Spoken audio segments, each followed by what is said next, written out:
দেখো দেখো, অনেক তো করেছো, এবার তো দেখতে খারাপ লাগছে নাকি? হ্যাঁ,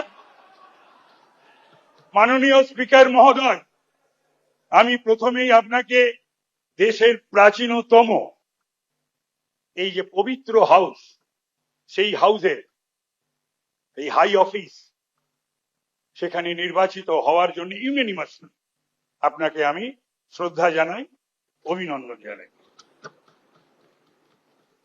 আজকে এই 26-এর ধর্মযুদ্ধে, এটা তো মেয়ার একটা ইলেকশন ছিল না, এটা শুধুমাত্র একটা সরকার গড়ার আর নির্বাচিত হয়ে আসার ইলেকশন ছিল না, এটা ছিল ধর্মযুদ্ধ। সেই ধর্মযুদ্ধতে যারা জিতে এসেছেন আমি তাদের অভিনন্দিত করছি। স্যার, একটা জিনিস করতে হবে, মাননীয় মুখ্যমন্ত্রী রয়েছেন, এই সদনে কোন রাষ্ট্র বিরোধী স্লোগান, দেশ বিরোধী স্লোগান চলবে না, আইন করে বন্ধ করতে হবে, আইন করে বন্ধ করতে হবে, প্রয়োজনে বিল এনে। পশ্চিমবাংলা সাপ মুক্ত হয়েছে, পশ্চিমবাংলা পাপ মুক্ত হয়েছে, পশ্চিমবাংলা ভয় মুক্ত হয়েছে। যারা যারা হাউসের ভেতরে, মাননীয় শোভনদেব চট্টোপাধ্যায় মহোদয়, তাকে বলতে হলো, এখানে এক বলতে হচ্ছে, কিছু করার নেই। কালকে কেউ হাইকোর্টে গেছিলেন, আজকে সর্বভারতীয় তৃণমূল কংগ্রেসের সারা বাংলার দল, তার আবার সর্বভারতীয় সাধারণ সম্পাদক, সে ব্লক অঞ্চল থেকে বিজেপি প্রার্থীদের, থামুন, বলাই জানেন কিছু, থামুন, আজ দুটো টাকা সব বলা যায়, এটা ও কিছু হবে না বলে উঠে লাভ নেই, বসো, উঠে লাভ নেই, বসো না, বলতে দিতে হবে।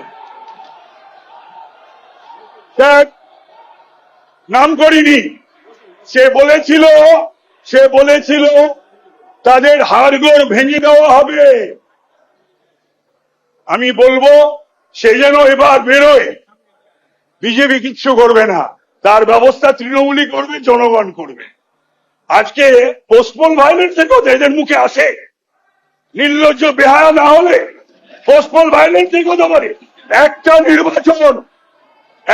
নির্বাচন হয়েছে পশ্চিমবাংলায়, রক্তপাতহীন, লাশহীন, এই সাইন দেখিয়ে রক্তের ওপর দিয়ে, লাশের ওপর দিয়ে আজকে 150-র ওপর গুনতে হতো স্যার আপনাকে লাশ।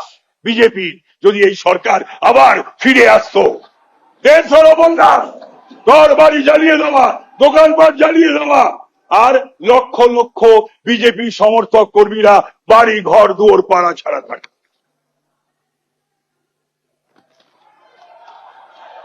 তো সুতরাং আমি বলছি না, একটাও হয়নি, হলে পরে 12,500-এর নাম থাকবে, আবার আমি জেলে যাব।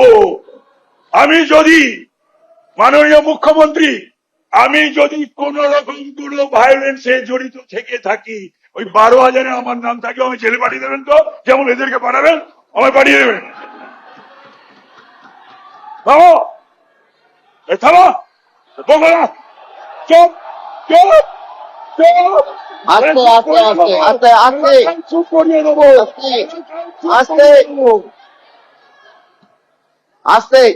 তাই আমি বলবো আপনি অপেক্ষা করবেন না নবান্নের বা রাইটার্সের ফোনে, আপনি অপেক্ষা করবেন না নবান্নের বা রাইটার্সের চিরকুটে।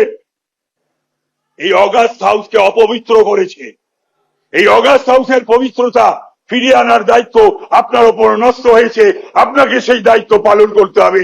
এই বলে আমার বক্তব্য শেষ করছি। জয় শ্রীরাম, ভারত মাতার জয়। আমাদের ভিডিও ভালো লাগলে লাইক এবং শেয়ার করুন, কমেন্ট সেকশনে গিয়ে জানান আপনাদের মতামত। আরও ভিডিও পেতে আমাদের চ্যানেল সাবস্ক্রাইব করুন এবং প্রতি মুহূর্তে খবরের আপডেট পেতে প্রেস করুন বেল আইকন।